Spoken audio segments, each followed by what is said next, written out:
YouTube. Today I'm going to talk to you about leopard gecko skin shed problems. Now, a lot of people have found that with their geckos they have skin shed problems which come onto the toes, the skin around the toes doesn't come off, and you can end up losing digits. Also, sometimes geckos have problems shedding around the eyes, around the mouth. And what you've got to remember is your gecko will eat their skin when they're shedding. They'll rip it off, they'll eat it. I don't know why they do. I think it's probably a defence mechanism. But this should help you with any skin shed problems you have. First thing, you need your gecko. This one is one of mine. Who is now going to make a mess. And as you can see, she's in the process of shedding. Now, if you've just got a gecko and it starts doing this, sometimes it can be a bit weird and you can wonder what's going on. You can think they're dying, but that's just them shedding the skin. Okay. So as you can see, the skin will get sort of loose around the joints, and they can end up with problems on the fingers and on the toes. So we'll put her back. The other one wants to know why she's on the TV. So what we're going to do, we need to make a shed box or a wet hide. Now, to do this, I've got two here. This one is an Exo Terra one, and I think this one is either a Pro Rep or Lucky Reptile, I forget now. But these are what I use for my so that my geckos can shed properly.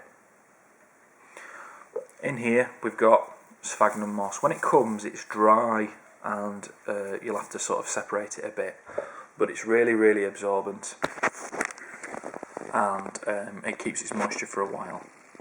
Next thing you want to do, get your squirty bottle full of water.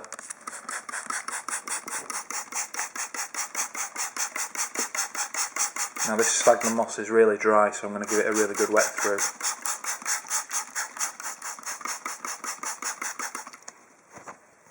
Give it a turn over.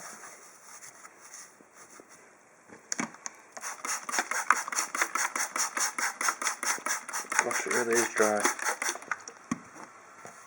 That's not too bad. That's better. Right. As you can see, that's become sort of nice and damp in there.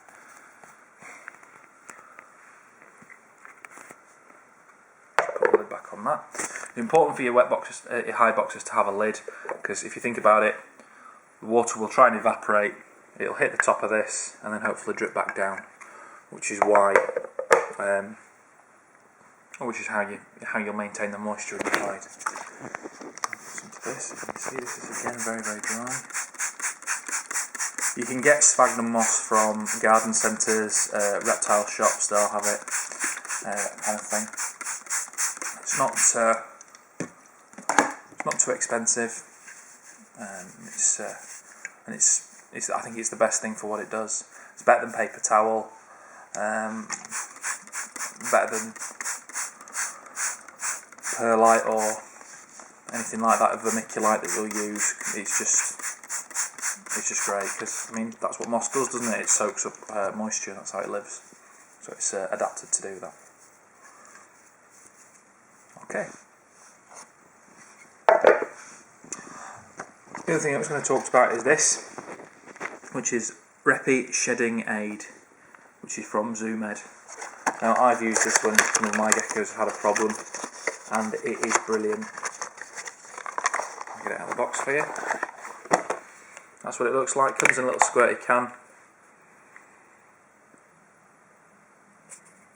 And as you can see, directions for use for lizards or snakes with skin shedding problems.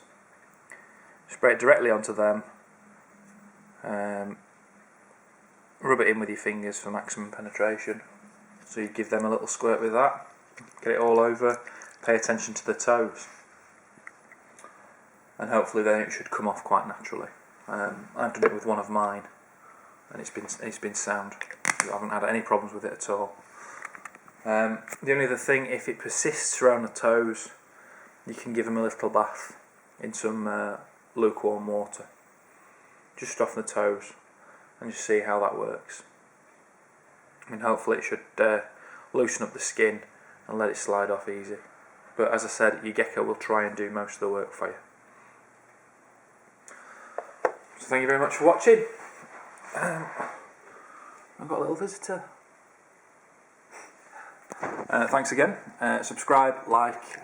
I've also got a blog which I will put the link on for you at the start of the video and at the end. Thank you very much.